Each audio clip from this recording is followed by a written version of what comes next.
Morning से मित्रों last time आपने सीएफटी ની વાત કરી પણ પહેલી તો એક વાત એ થાય કે સીએફટી નો ઉપયોગ શું સીએફટી નો ઉપયોગ બરાબર સ્ફટિક ક્ષેત્રવાદનો ઉપયોગ થશે ક્યાંક તો મિત્રો વીબીટી ની અંદર આપણે અંદરની ડી કક્ષકોને સંકલનમાં વાપરવાની કે બાહ્ય કક્ષકોને વાપરવાની એ ખરેખર તો પ્રાયોગિક રીતે ચુંબકીય ચાક માત્રા નક્કી કરી અને પછી મેળવતા અહીંયા આગળ મિત્રો આંતઃકક્ષક સંકરણ થશે કે બાહ્ય કક્ષક સંકરણ થશે બરાબર એટલે કે ભૌમિતિક રચના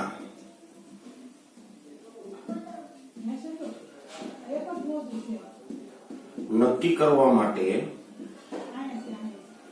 સીએફટી નો ઉપયોગ કરી શકીએ માની લો કે સંવર્ગાંક 4 છે તો અંતઃકક્ષક થાય તો dsp2 બાહ્ય કક્ષક થાય તો sp3 ભૌમિતિક રચના બદલાય છે બરાબર સંવર્ગાંક 6 હોય તો રચના એકની એક જ રહેવાની પણ તોય d2sp3 થાય છે કે sp3 d2 થાય છે આગળની ડી વપરાય છે કે બહારની વાપરવી પડે છે આ મિત્રો નક્કી થવાનું ક્રિસ્ટલ ફિલ્ડ થિયરી વડે ડેલ્ટા કેટલો મળે છે પેરિંગ એનર્જી કરતા મોટો મળે છે તો યુગ્મીકરણ થવા નાનો મળે છે યુગ્મીકરણ નથી થવા એટલે કે બહારની ડી કક્ષક વાપરવી પડશે બરાબર બીજી એક વાત કરીએ કે ભાઈ ચુંબકીય ચાક માત્રા વીબીટી માં આપણે પ્રાયોગિક રીતે મેળવવી પડતી હતી અહીંયા તો ક્લિયર છે યુગ્મીકરણ થવાનું છે કે નથી થવાનું યુગ્મીકરણ થાય તો ચાક માત્રા ઘટવાની છે યુગ્મીકરણ ન થાય તો ચાક માત્રા વધવાની છે એટલે ચુંબકીય ચાક માત્રાની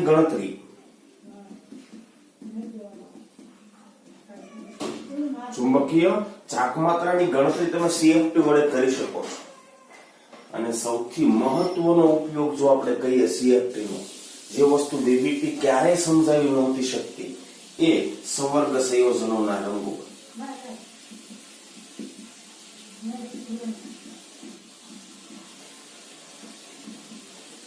મિત્રો સંવર્ગ સંયોજનોના રંગોની સમજૂતી એક્સપ્લેનેશન સીએફટી આપી શકે વીબીટી ક્યારેય નહીં આપી શકે બરાબર ને કેમ કે રંગો માટે ડીડી સંક્રમણ આપણે જોવાનું છે અને વીબીટી વડે ડીડી સંક્રમણ તમે ક્યારેય નથી સમજાવી શકવાના હા સીએફટી હોત તો T2G અને EG T2G અને EG ડી કક્ષકોનું વિભાજન થયું છે તો ડી ટુ ડી ઇલેક્ટ્રોનનું સંક્રમણ થઈ શકવાનું અને સંક્રમણ દ્વારા જ રંગોની સમજૂતી આપણે આપી શકશું શોષણ પામતો ઉત્સર્જન પામતો રંગ હોવો જોઈએ વીબીટી માં તો 5 ડી કક્ષકોની શક્તિ આપણે સમાન લેતા તો રંગોની સમજૂતી મિત્રો સીએફટી વડે આપણે આપી શકશું બરાબર આ બે તો તમે જાણો છો ભૌમિતિક રચના સંકરણ રંગો એ નવું છે જોઈએ આપણે ચાલો સંવર્ગ સંયોજનોમાં રંગો આ મેઇન એની એપ્લિકેશન છે ધ્યાન રાખજો સીએફટી ની અથવા તો વીબીટી ની મર્યાદાઓ દૂર કરે છે આ સીએફટી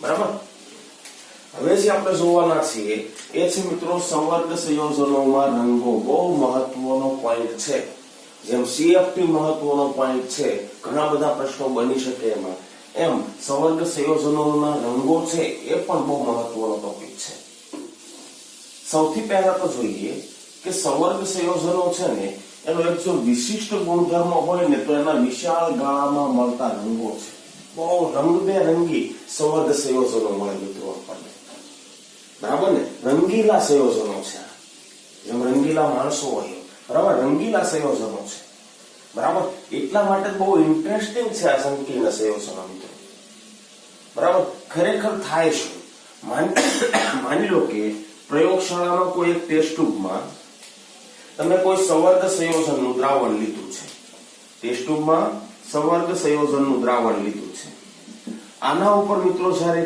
કોઈ સફેદ પ્રકાશ આપાત કરવામાં આવે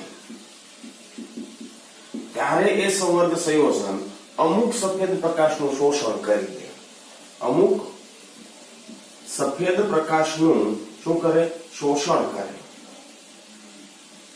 બરાબર ને શોષણ થાય એટલે સાથે ઉત્સર્જન પણ થવાનું છે બરાબર ને અને અમુક પ્રકાશનું ઉત્સર્જન થાય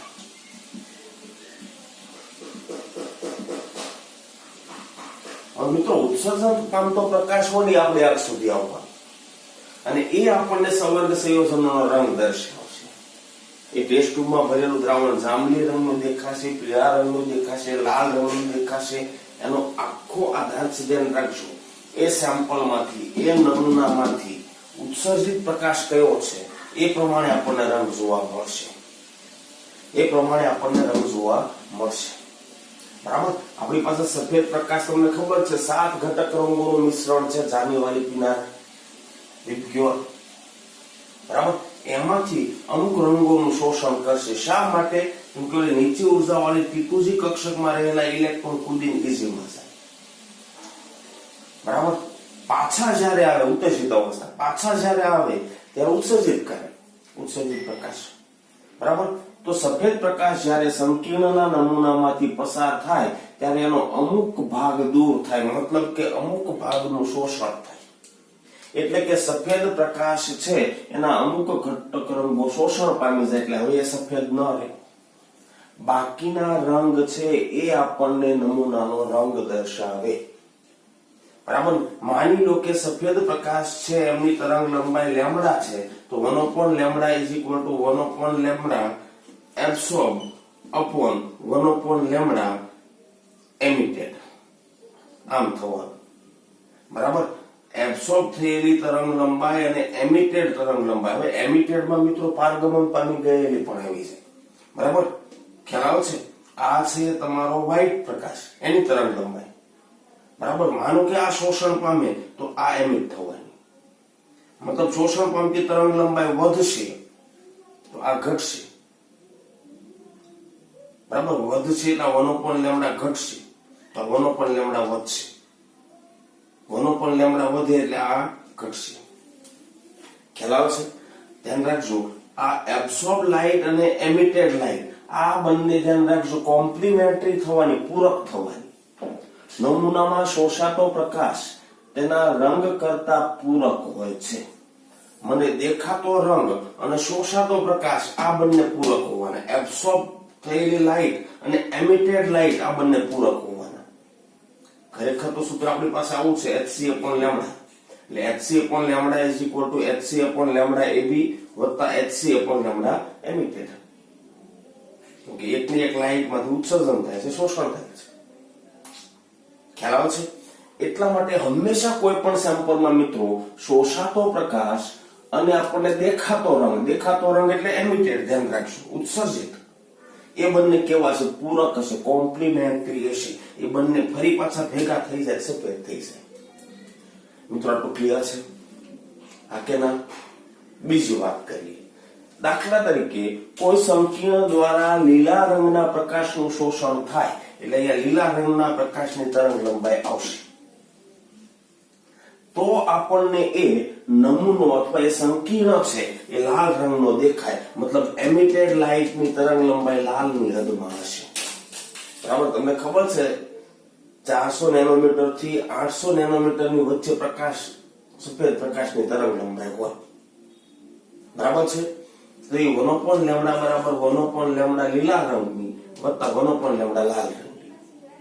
બરાબર. 1/, લીલા રંગની તરંગ લંબાઈ વત્તા 1/, લાલ રંગની તરંગ લંબાઈ તમે લેશો તો 1/, સફેદ રંગની તરંગ લંબાઈ આવી જશે. માટે એ બંને પૂરક, આ કોમ્પ્લિમેન્ટરી કલર થયા, ધ્યાન રાખજો.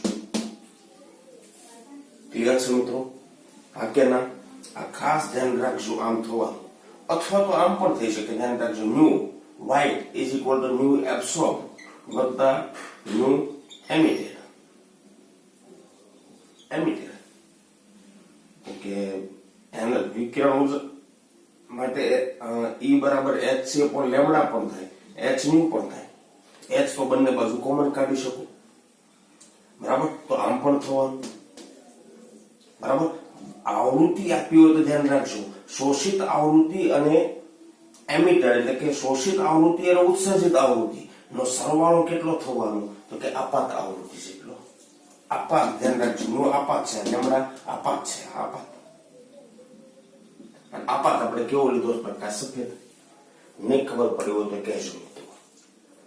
ઓકે, તો મિત્રો કેટલાક સંકીર્ણ સંયોજનોમાં શોષાતા અને ઉત્સર્જિત એટલે કે દેખાતા પ્રકાશની તરંગ લંબાઈનો સંબંધ આપણે ટેબલમાં કેટલાક સંકીર્ણોનું ઉદાહરણ લઈ અને આપણે સમજવું છે. પણ એની પહેલા મિત્રો આટલું જરાક નોંધી લેજો, હું આ સાફ કરી દઉં છું. બરાબર? એની પહેલા મિત્રો આપણે પૂરક રંગોના વિહિલ એટલે કે પૂરક રંગોના ચક્રની વિશે આપણે વાત કરીએ. પૂરક રંગોનું વર્તુળ. પૂરક રંગોનું વર્તુળ આપણે ટેક્સ્ટ બુકમાં નથી મિત્રો, પણ પ્રશ્નો સોલ્વ કરવા માટે આ ખૂબ અગત્યનું છે. પૂરક રંગોનું વર્તુળ.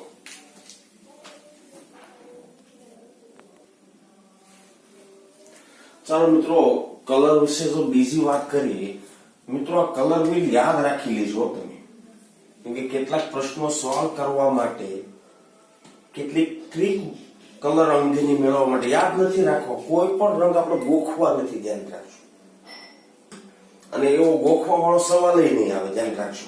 ખાસ કરીને આ કલર વ્હીલ વાળી થિયરી છે, પૂરક રંગો વાળી લેમડા વાળી થિયરી છે, યુનિટમાં તમે ઉપયોગ કરી શકો.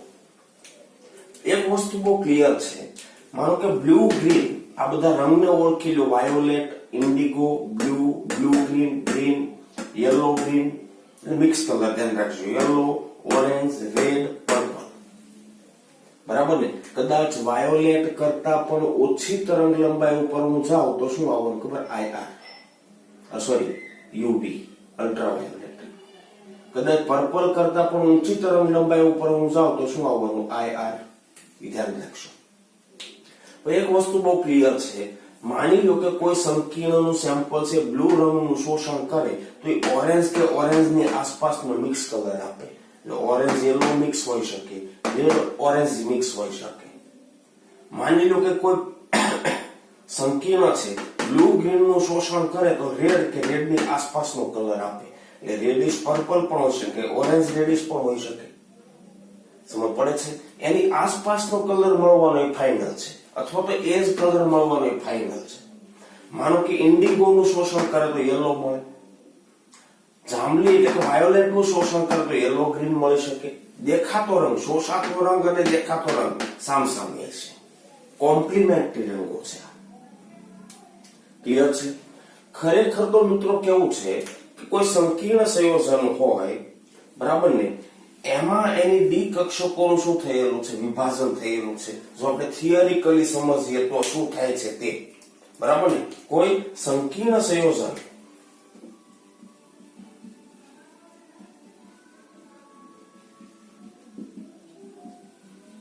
માં ધાતુ આયન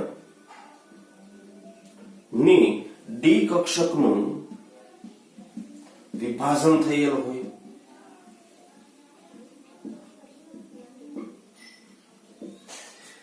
બરાબર? મતલબ કે શક્તિ કક્ષકો વિભાજન પામી ગયેલી હશે. બરાબર ને? ધ્યાન રાખજો, જ્યારે સંકીર્ણ પર પ્રકાશ આપાત થાય ત્યારે નીચી ઉર્જા ધરાવતી ડી કક્ષક, મિત્રો અહીંયા આગળ મેં આકૃતિ લીધી, એમાં T2C ની નીચી ઉર્જા છે, EG ની વધારે. એટલે કે સંકીર્ણ આપણો અષ્ટફલકીય હશે, 6 લિગેન્ડ જોડાયેલા હશે. બરાબર? નીચી ઉર્જા ધરાવતી ડી કક્ષક ના ઇલેક્ટ્રોન ઊંચી ઉર્જા ધરાવતી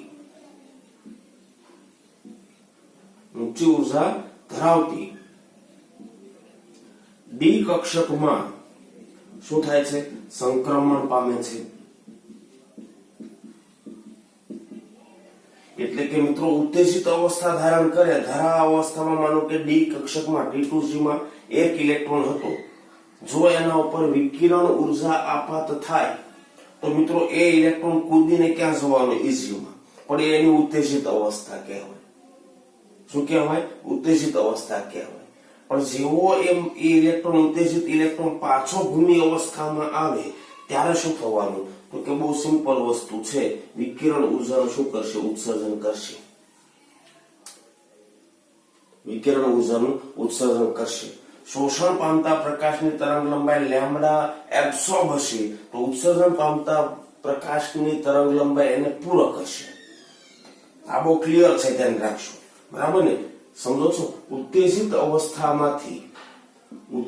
અવસ્થા પોઈન્ટ અહીંયા હોવો જોઈએ, પણ આપણી પાસે જગ્યા નથી એટલે હું અહીંયા લખું છું. ઉત્તેજિત અવસ્થામાંથી ઇલેક્ટ્રોન ફરી ભૂમિ અવસ્થામાં અથવા ભૂમિ અવસ્થા તો પાછો જ આવવાનો, ત્યાં તો ટકવાનું નથી. ભૂમિ અવસ્થા પ્રાપ્ત કરે ત્યારે શોષિત પ્રકાશ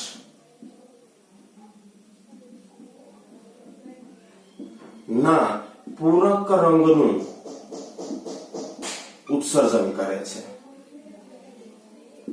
એનો મતલબ શું થયો? ધ્યાન રાખજો. શોષણ પામતી તરંગ લંબાઈ લેમ્ડા એબ હોય એ ઉત્તેજિત અવસ્થામાંથી ઇલેક્ટ્રોન પાછો જ્યારે આવે ત્યારે ધ્યાન રાખજો એમિટેડ તરંગ લંબાઈ લેમ્ડા એ એમ હોવાની, એમિટેડ હોવાની. હા, એક ખરું કે શોષિત તરંગ લંબાઈ એમિટેડ તરંગ લંબાઈ ના વ્યસ્તનો સરવાળો કરો 1 લેમ્ડા થઈ જવાનો, આપાત તરંગ લંબાઈ થઈ જવાની. બરાબર?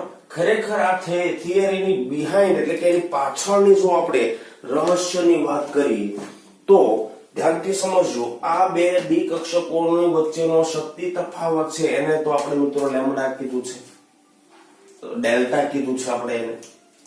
શું કીધું છે આપણે એને? ડેલ્ટા કીધું છે. અને ડેલ્ટા છે એ ઉર્જા છે. ઇલેક્ટ્રોનને અહીંયાથી અહીંયા જોવો તો ડેલ્ટા જેટલી ઉર્જા મેળવવી પડે, વિકિરણ સ્વરૂપે તો મેળવે છે, ઇઝ ઇક્વલ ટુ શું થાય? hc upon lambda. પણ લેમ્ડા એબ્સોર્બ થયેલી છે, ધ્યાન રાખજો. અહીંયાથી અહીંયા પહોંચવા માટે એને આટલી વિકિરણ ઉર્જા જોઈએ, લેમ્ડા એબ્સોર્બ છે, બરાબર? હા, પણ પાછો જ્યારે આવે ત્યારે ઉત્સર્જિત થશે એ પણ અને પારગમન પામી છે એ પણ, બંનેનું મિક્સિંગ હશે, બરાબર? એનો મતલબ શું થયો? આ આમ પણ થઈ શકાય, h ન્યુ એબ્સોર્બ આમ પણ થઈ શકે.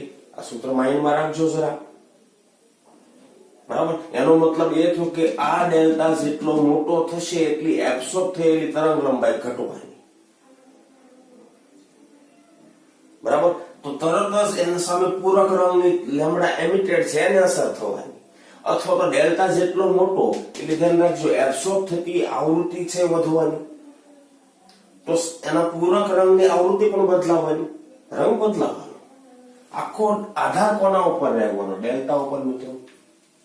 કોના ઉપર રહેવાનું? ડેલ્ટા ઉપર. તમને એક એક્ઝામ્પલ આપું, ચાલો. માની લો કે મારી પાસે આટલું પહેલા સાફ કરી દો. સંકીર્ણમાં ધાતુ આયન ફરતે જ્યારે લિગેન્ડ ગોઠવાય ત્યારે ધ્યાન રાખજો ડી કક્ષકોનું વિભાજન થાય છે, ના લાસ્ટ લેક્ચરમાં શીખ્યા. અને એના ઉપર પ્રકાશ આપાત થાય ત્યારે નીચી ઉર્જા ધરાવતી ડી કક્ષકનો ઇલેક્ટ્રોન ઊંચી ઉર્જા ધરાવતી એટલે કે T2G થી EG માં, અષ્ટફલકીય હોય તો, સમચતુષ્ફલકીય હોય તો E માંથી T2, બરાબર? શું થશે? ઉત્તેજિત અવસ્થા ધારણ કરે, ત્યાં ટકવાનો નથી. ઉત્તેજિત અવસ્થાથી પાછો ભૂમિ અવસ્થામાં આવે ત્યારે વિકિરણ ઉર્જા ઉત્સર્જિત કરે, પણ ઓલવેઝ ધ્યાન રાખજો એમિટેડ તરંગ લંબાઈ હોય એના કરતા ઉત્સર્જિત તરંગ લંબાઈ કેવી હોવાની? પૂરક હોવાની, કોમ્પ્લિમેન્ટરી હોવાની, આ જોડમાં હોવાની, સામસામે પરસ્પર, બરાબર? તમને એક એક્ઝામ્પલ લઈને સમજાવવાનો પ્રયાસ કરું, પણ પહેલા આટલું હું સાફ કરી દઉં. આટલું લખી દેજો મિત્રો, બરાબર? આટલું હું સાફ કરી દઉં છું. માની લો કે મારી પાસે એક સંકીર્ણ છે TiH2O6 +3. આવો સંકીર્ણ છે મિત્રો, ટિટેનિયમ નો સંકીર્ણ TiH2O6 +3. આવો સંકીર્ણ છે મિત્રો. આના ઉપર સફેદ પ્રકાશ આપાત કરો ને તો મિત્રો એ 498 નેનોમીટર એટલે વાદળી લીલો રંગ પ્રકાશનો આપાત, સોરી શું કરે છે? શોષણ કરે છે. કેવા રંગનું? વાદળી લીલા રંગનું શોષણ કરે, બરાબર? માની લો કે લીલા રંગનું, વાદળી લીલો કરતા વધારે પડતો લીલા પર છે, ધ્યાન રાખશો. લીલા રંગનું શોષણ કરે એનો કોમ્પ્લિમેન્ટરી કયો છે? પર્પલ, બરાબર ને? તેથી તેનો દેખાતો રંગ કેવો છે? જાંબલી હોય. એનો પૂરક રંગ ગ્રીન નો પૂરક, બરાબર? કેવો રંગ જોવા મળે છે? જાંબલી રંગ. રતાશ પડતો જાંબલી, પણ જાંબલી કહી શકો, ચાલો. એમાં ખરેખર થયું શું? તો કે ધ્યાન રાખજો Ti પ્લસ 3 આયન છે, એની ઇલેક્ટ્રોન રચના 3d1 હોવાની, ડી માં એક ઇલેક્ટ્રોન છે, એમાં લિગેન્ડ 6 છે એટલે T2G માં હોવાનો ઇલેક્ટ્રોન પહેલા T2G માં ભરાશે, પહેલા 3 સુધી કોઈ પ્રોબ્લેમ જ નથી, બરાબર ને. એમાં જો મારે કહેવું હોય તો ઇલેક્ટ્રોન ક્યાં હશે, T2G1 Eg0 હશે, T2G1 Eg0 હશે. પણ જેવો પ્રકાશ આપાત થાય, પ્રકાશ આપાત થતા ઇલેક્ટ્રોન ઉત્તેજિત થાય, Eg0 છે ધ્યાન રાખજો, ઇલેક્ટ્રોન ઉત્તેજિત થઈ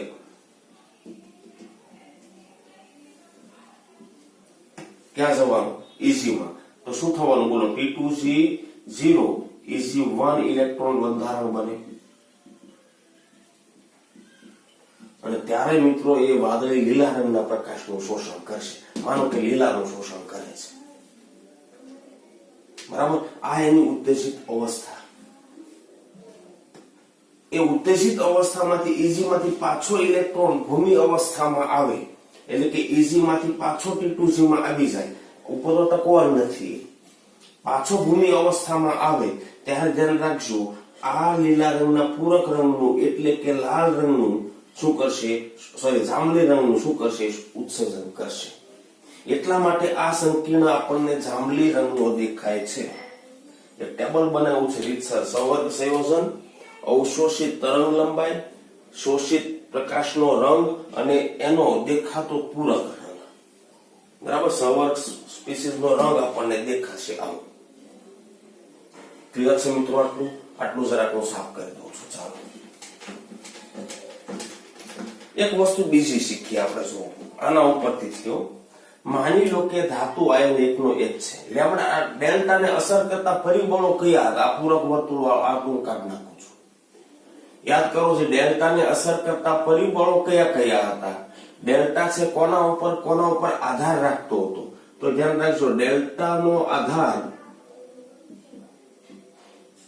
એક તો મેટલની ઓક્સિડેશન અવસ્થા ઉપર હતો, એક તો મિત્રો લિગેન્ડની પ્રબળતા પર હતો, યાદ કરો છો. એક મિત્રો ભૌમિતિક રચના પર હતો. એ બદલાય તો ડેલ્ટા બદલાય. પણ એક વસ્તુ બહુ ક્લિયર છે, ડેલ્ટા વધે એટલે કે આ શક્તિ વિભાજન વધે એટલી તરંગ લંબાઈ ઘટવાની,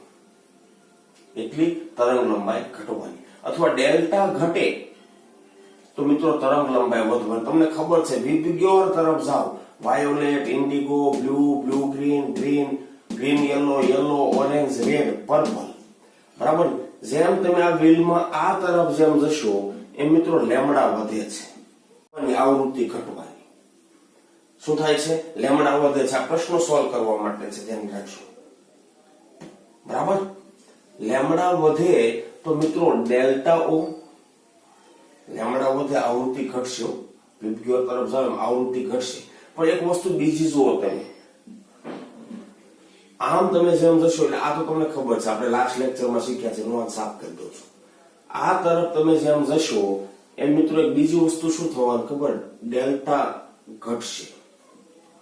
લેમડા વધે, ડેલ્ટા ઘટે. ડેલ્ટા ઘટે એનો મતલબ શું થયો બોલો? ક્ષેત્ર વિભાજન ઓછું થાય, એટલે ઓક્સિડેશન સ્ટેટ ઓછો હોય, લિગેન્ડની પ્રબળતા ઓછી હોય, ભૌમિતિક રચના ડેલ્ટા ઓછો મળે એવી મળવાની. સ્ક્વેરના બદલે ઓક્ટાહેડ્રલ થઈ જાય, એના બદલે ટેટ્રાહેડ્રલ થઈ જાય, ડેલ્ટા ઉપર અસર થશે. આ તરફ જાવ લેમડા વધશે, આવૃત્તિ ઘટે, તો બહુ ક્લિયર કટ થઈ જવાનું, બહુ ક્લિયર કટ. ધ્યાન રાખજો. જો હું સાફ કરી દઉં પેલા, સમજવાની વસ્તુ છે, સમજી લેજો, ધ્યાન રાખજો. થિયરિકલ તો થઈ જવાનું. માની લો કે મારી પાસે COCl NH3 +2 છે, બરાબર. કોબાલ્ટનો સંકીર્ણ છે, ઓક્ટાહેડ્રલ છે એટલે ડેલ્ટા O આવશે અહીંયા. 5 એમાઇન પ્રબળ લિગેન્ડ છે, 1 Cl નિર્બળ લિગેન્ડ છે. હવે પ્રબળ નિર્બળની આપણને ખબર પડી ગઈ છે, બરાબર ને. પાણી કે ઓક્ઝેલેટ થી આગળ આવતા એ બધા નિર્બળ ગણશું, બાકીના પ્રબળ ગણશું. તો 5 પ્રબળ છે, નિર્બળ છે. ડેલ્ટા એક સારો એવો મળે છે, પણ ધ્યાન રાખજો અવશોષિત તરંગ લંબાઈ કેટલી છે? 550 નેનોમીટર, બરાબર, અને 550 ઉપર રંગ આપણને મળે છે પીળો, તો એનું ધ્યાન રાખજો. પૂરક કયો હશે? ઇન્ડિગો વાયોલેટ, એટલે જાંબલી. સમજી લો ને, કેમ કે જાંબલી બહુ મિક્સ કલર છે, ધ્યાન રાખજો. પર્પલ તરફનો જાંબલી તમે કહી શકો, એટલે કે રેડિશ જાંબલી પણ કહી શકો, બ્લુઇશ જાંબલી પણ કહી શકો. તો આ બ્લુઇશ જાંબલી છે, આ રેડિશ જાંબલી છે. પર્પલ, આ વાયોલેટ, બરાબર, જાંબલી રંગ મળશે. મેં ફેરફાર કર્યો, આ હવે આવડું છે. ફેરફાર કર્યો એ જોવો છે. કોબાલ્ટ સાથે 5 એમોનિયા એમના એમ, Cl ને હટાવીને H2O દાખલ કર્યો. સ્પેક્ટ્રોકેમિકલ શ્રેણીમાં Cl આગળ હતો, પાણી તો ઘણો દૂર છે. પાણી તો ઘણો દૂર છે, એટલે કે એક Cl લિગેન્ડ હતો, એના કરતા થોડો પ્રબળ લિગેન્ડ H2O દાખલ કરી દીધો. લિગેન્ડની સ્ટ્રેન્થ વધી, ડેલ્ટા વધવાનો, તરંગ લંબાઈ, શોષણ પામતી તરંગ લંબાઈ ઘટી, અને ઘટી જુઓ 550 થી ક્યાં 500 ઉપર આવ્યા. તરંગ લંબાઈ ઘટે એટલે ધ્યાન રાખજો, પહેલા શોષાતો પ્રકાશ પીળો હતો, આ હતો. તરંગ લંબાઈ વધ્યું હતું આમ ચાલે, ઘટી હોય તો આમ ચાલવાનું. તો શોષણ પામતો પ્રકાશ કોઈ દિવસ ઓરેન્જ રેડ તરફનો નહીં હોય, આ હશે. અને જુઓ છે કયો? વાદળી લીલો શોષણ પામે છે, એટલે આ તરફ આવ્યો. ધ્યાન રાખજો, તરંગ લંબાઈ ઘટી, કેમ કે લિગેન્ડની પ્રબળતા વધી. પ્રબળતા વધી તો ડેલ્ટા ઓ વધ્યો, લેમડા ઘટ્યો, શોષણ પામતો પ્રકાશ. ક્લિયર છે મિત્રો? તો એનો પૂરક રંગ કયો? લાલ, એટલે આપણને લાલ રંગનો દેખાય. તમને આવો સવાલ પૂછીએ કે ધ્યાન રાખજો, એક Cl ને હટાવીને H2O દાખલ કરો તો કયો રંગ મળી શકે સંકીર્ણ?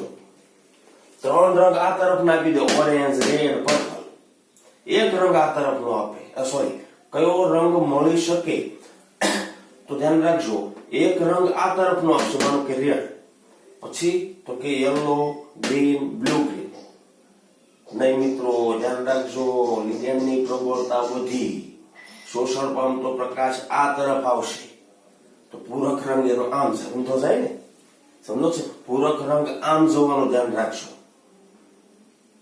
ક્લિયર છે કે નહીં? તો ધ્યાનથી સમજો. પહેલા આપણને કેવો રંગ મળતો હતો? તો કે આવો મળતો હતો, બરાબર ને? પણ જેમ તમે આ તરફ આવ્યા તો પૂરક રંગ આ તરફ આવવાનો, તો શું થવાનું? રેડ થઈ જશે, બ્લુ ગ્રીન નું શોષણ પામે. એટલે એક બીજો ફેરફાર, 6 એમોનિયા, પાણી કરતા પ્રબળ લિગેન્ડ. 5 એમોનિયા તો હતા જ, 6 એમોનિયા એટલે પાણી કરતા પ્રબળ લિગેન્ડ ફીલ્ડ વધારે સ્ટ્રોંગ થયું, લેમડા વધારે પ્રબળ થયો. શોષણ પામતી તરંગ લંબાઈ ઘટવાની અને ઘટી જવું કેટલી? 475. આ સમજવાનું છે મિત્રો, 475. તરંગ લંબાઈ હજી ઘટે તો શોષણ પામતી તરંગ લંબાઈ આ તરફ આવશે, દેખાતો રંગ આમ આગળ વધશે. ચાલો, શોષણ પામતી તરંગ પ્રકાશ છે એનો રંગ વાદળી આપ્યો છે, બ્લુ ઉપર આવી ગઈ, તો એનો પૂરક રંગ કયો છે? ઓરેન્જ અથવા પીળો નારંગી, આ આવશે. જો દેખાય છે? સમજવાનું આ છે, ધ્યાન રાખજો. એક H2O ને હટાવીને 6 એમોનિયા મૂક્યો તો રંગ એનો રેડ થી ઓરેન્જ તરફ ચાલી ગયો, પીળો નારંગી તરફ ચાલી ગયો, બરાબર? હજી ફેરફાર ચાલો, COCN6-3 એમોનિયા કરતા પ્રબળ લિગેન્ડ દાખલ કર્યા, 6 તો ડેલ્ટા ઓ હજી વધ્યો, તો શોષણ તરંગ લંબાઈ હજી ઘટી. જો કેટલી થઈ ગઈ? 310. 310 એટલે આ કલર વ્હીલમાં જો આમ ચાલે, તરંગ લંબાઈ ઘટશે, ધ્યાન રાખજો, બરાબર? કદાચ વાયોલેટ થી આગળ જતા રહ્યા UV આવી ગયું, UV એટલે પારજાંબલી રંગ આવી ગયો, અદ્રશ્ય છે, શોષણ પામતો પ્રકાશ અદ્રશ્ય. પણ હા, તો પારજાંબલીનો પૂરક રંગ છે એ યલો જોવો મળશે, આછો પીળો. કેવો રંગ મળશે આપણને? આછો પીળો, બરાબર? વાયોલેટ થી પૂરક છે, બરાબર? એક કામ કરીએ, કોપર લઈએ અને 4 H2O લઈએ, બરાબર? તો મિત્રો ધ્યાન રાખજો, ધાતુ આયન બદલાઈ ગયો, બરાબર? ધાતુ આયન બદલાય તોય ધ્યાન રાખજો, ડેલ્ટા બદલાવાનો, લિગેન્ડ બદલાય તોય બદલાવાનો, ધાતુ આયનનો ઓક્સિડેશન આંક બદલાય તોય બદલાવાનો. શોષણ પામતી તરંગ લંબાઈ 600 નેનોમીટર, બરાબર? અને શોષણ પામતો રંગ લાલ છે, તેનો પૂરક રંગ કયો છે? Blue green. બ્લુ રંગ દેખાય આપણને કોપર સલ્ફેટના દ્રાવણ. PiH2O વાળું એક્ઝામ્પલ તો આપણે લઈ લીધું. ક્લિયર છે મિત્રો? તો આ કલર વ્હીલ નો ઉપયોગ આપણે આ કરશું. લિગેન્ડની પ્રબળતા તમે બદલતા જાઓ ધાતુ આયન ભલે એકનું એક જ હોય, લિગેન્ડની પ્રબળતા તમે બદલતા જાઓ તો સંકીર્ણ સંયોજન છે એનો રંગ બદલાતો જવાનો. શું થવાનું? સંકીર્ણ સંયોજનનો રંગ બદલાતો જવાનો. મિત્રો, લિગેન્ડ બદલીએ તો શું ફેર પડે છે એ આપણે એક એક્ઝામ્પલ વડે સમજવાનો પ્રયાસ કરીએ. બરાબર? માની લો કે મારી પાસે NiCl2 છે, એનું પાણીમાં ઓગાળો ને તો પાણીના અણુ લિગેન્ડ તરીકે Ni2+ આયન સાથે જોડાય અને NiH2O6Cl2 બનાવશે. શું બનાવશે? NiH2O6Cl2 બનાવશે. મિત્રો, આ સંકીર્ણનો રંગ લીલો છે. આ સંકીર્ણનો રંગ કેવો છે? લીલો છે. કોમ્પ્લેક્સનો કલર કેવો છે? લીલો છે. હવે માની લો કે પાણી કરતા H2O કરતા પ્રબળ લિગેન્ડ, કિલેટ લિગેન્ડ બનાવતો હોય એવું EN લો. EN ને તમે જાણો છો, ઇથેન 1,2 ડાયમાઇન. ઇથેન 1,2 ડાયમાઇન. બરાબર? દાખલ કરતા પ્રબળ લિગેન્ડ દાખલ કરો, ધ્યાન રાખજો, અને આપમેળે દાખલ થઈ જશે, ધ્યાન રાખજો. એક EN મિત્રો એ દ્વિદંતીય લિગેન્ડ છે, ધ્યાન રાખજો. H2O કરતા પ્રબળ લિગેન્ડ EN, ઇથેન 1,2 ડાયમાઇન, દ્વિદંતીય લિગેન્ડ દાખલ કરતા બે H2O અણુ દૂર થાય. પણ એનાથી ફેર શું પડવાનું? ધ્યાન રાખજો.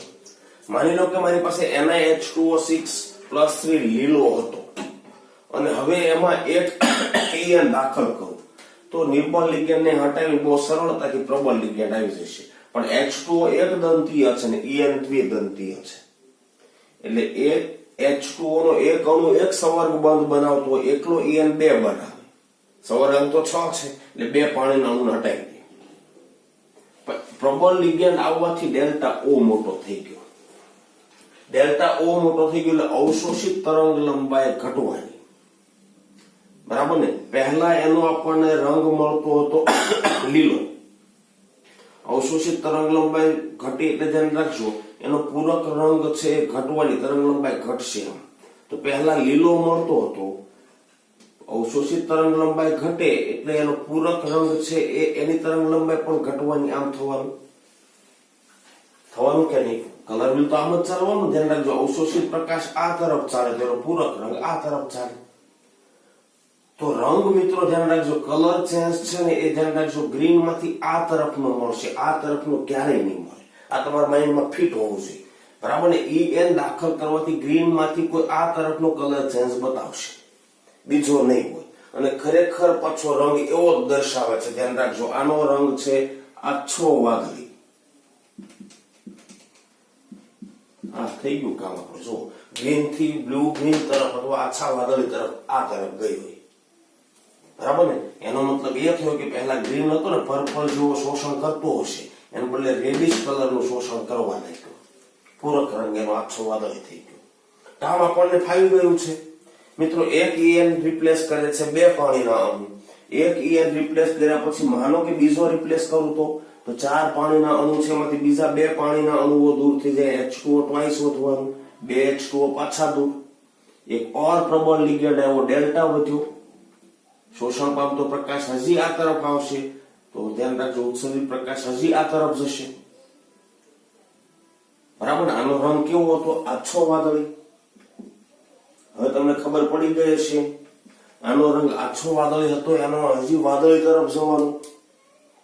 કોના તરફ જવાનું? વાદળી તરફ અથવા ઇન્ડિગો તરફ જવાનું. એટલે આનો રંગ ધ્યાન રાખજો, વાદળી કે જાંબુડિયો થઈ જાય. એટલે આ ધ્યાન રાખજો, આ કલર કોમ્બિનેશન હશે બ્લુ ઇન્ડિગો ટાઈપ. કામ આપણને ફાવી ગયું છે, ધ્યાન રાખજો. હજી 2 પાણીના અણુ બચ્યા, ત્રીજો EN દાખલ કરાવી દો, બીજા 2 પાણીના અણુ દૂર થઈ જાય. NiEN thrice +2. આનો કેવો હતો? વાદળી જાંબુડિયો રંગ હતો. તો ધ્યાન રાખજો, શોષણ પામતો પ્રકાશ આ ટાઈપનો હશે, હજી આ તરફ આવશે. ધ્યાન રાખજો, લેમડા વધ્યો, અવશોષિત તરંગ લંબાઈ ઘટવાની. ધ્યાન રાખજો, આ તરફ આવશે તો રંગ આપણો હજી આ તરફ જશે. અને એના કારણે ધ્યાન રાખજો એનો રંગ થઈ જાય છે જાંબલી. કેવો રંગ થઈ જાય છે? જાંબલી. એટલે વાયોલેટ તરફ આવી જશે. સમજો છો મિત્રો? તો આ રીતે કલર ચેન્જ મળે છે. બરાબર. કલર ચેન્જ નો કોન્સેપ્ટ સમજજો, ધ્યાન રાખજો. બાકી સવાલો પૂછાશે ગોખવાથી મેળ નહીં આવે, ધ્યાન રાખજો. બરાબર. કોન્સેપ્ટ સમજી ગયા ને તમે, આ સમજજો. બરાબર. ક્લિયર છે મિત્રો? તો ધાતુ, એક જ ધાતુ આયનના સંકીર્ણમાં લિગેન્ડની સ્ટ્રેન્થ બદલાતી જશે, કલર બદલાશે. શોષણ પામતા પ્રકાશની તરંગ લંબાઈમાં ઘટાડો થાય એટલે આમ ચાલો તો પૂરક રંગ પણ એ જ દિશામાં આમ ચાલો. પણ માનો કે શોષણ પામતી તરંગ લંબાઈ વધી, નિર્બળ લિગેન્ડ દાખલ કરતા ગયા, આમ ચાલો તો પૂરક રંગ પણ એ જ રીતે ચાલો, એ જ દિશામાં ચાલો. ક્લિયર છે? થોડું ઘણું એપ્રોક્સિમેશન કરવું પડશે, એની નજીકનો કલર હોય એ પણ તમે પસંદ કરી શકો. તરંગ લંબાઈ આમ શાર્પ તો ભાગ પડેલા છે નહીં, ખ્યાલ આવે છે? હદ આપણે નક્કી કરી શકીએ. ઓકે મિત્રો, આગળ વધીએ.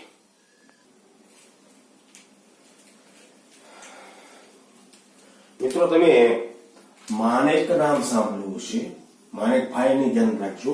અને પન્ના નામ સાંભળ્યું હશે, પન્ના બેન ની ધ્યાન રાખજો. આ બંને પથ્થરો છે, જેમસ્ટોન કહીએ આપણે. માણેક મોટા ભાગે લાલ રંગનો મળે છે, લાલ જ હોય એવું કહેતો નથી. પન્ના મોટા ભાગે લીલા રંગનો મળે છે. બરાબર ને? કેટલાક લોકો અંધશ્રદ્ધામાં માનતા હોય માણેક અને પન્નાની વીંટીઓ બનાવીને પહેરે. બરાબર. માણેકને મિત્રો મેગોક જેમસ્ટોન કહેવામાં આવે છે. ખાસ કરીને મ્યાનમારમાં, બર્મા દેશ કહીએ ને, આરસપહાણમાં મળે. પન્નાને મિત્રો મ્યુઝો જેમસ્ટોન કહેવામાં આવે છે, કોલંબિયામાં મળી આવે છે. બંને મિત્રો પથ્થર. બરાબર ને?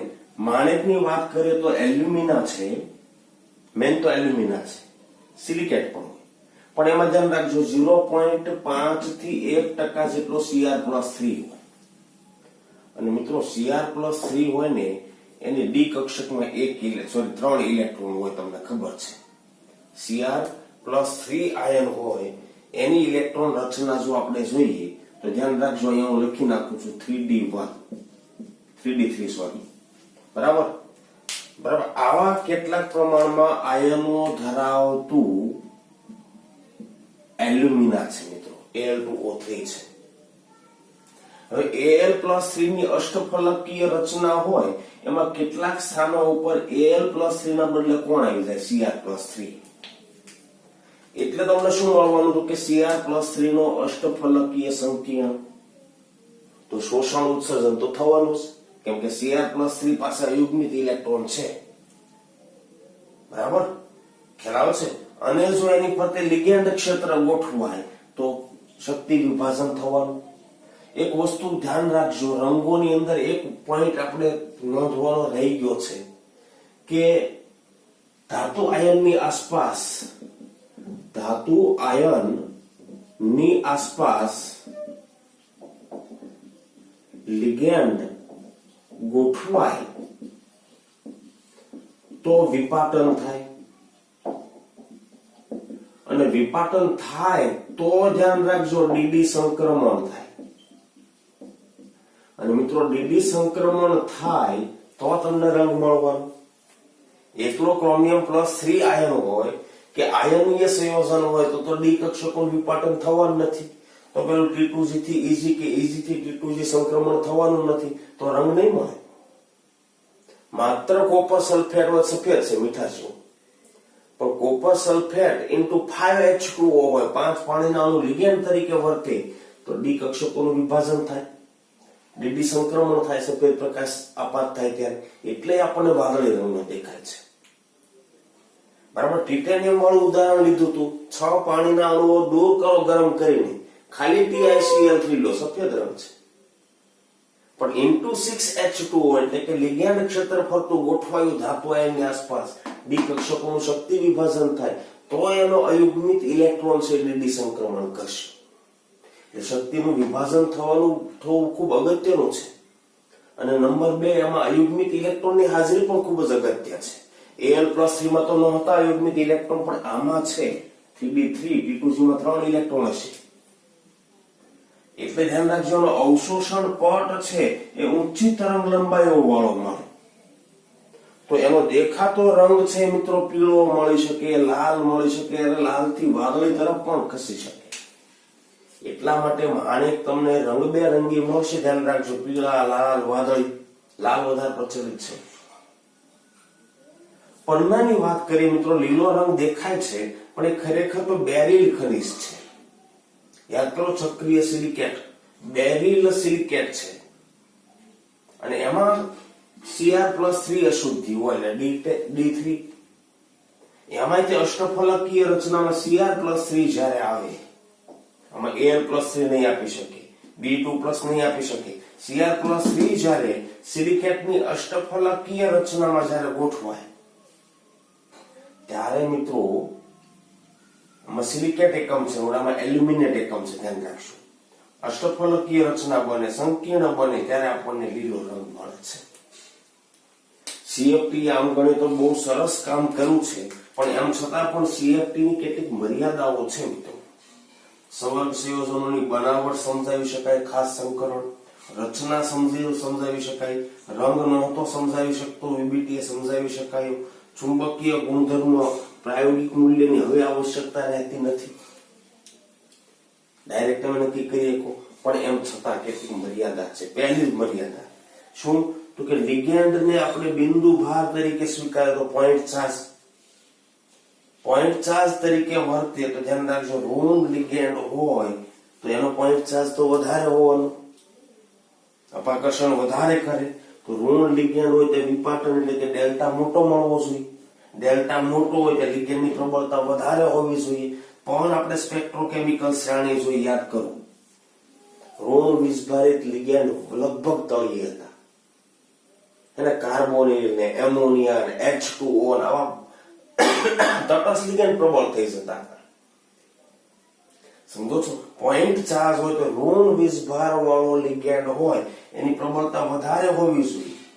ધાતુની ડી કક્ષકો ઉપર અપાકર્ષણ વધારે કરે, ડેલ્ટા મોટો મળે, પ્રબળતા સ્પેક્ટ્રોકેમિકલ શ્રેણીની એની ટોપ ઉપર હોવી જોઈએ, એમ ભલે નીચે છે. આ સમજૂતી સ્પેક્ટ્રોકેમિકલ શ્રેણી નથી આપી શકતી. બીજી એક વાત, મધ્યસ્થ ધાતુ આયન અને લિગેન્ડ વચ્ચે આયનીય બંધની વાત કરતી હતી, પણ કઈ ઉલ્લેખ તો કર્યો નથી.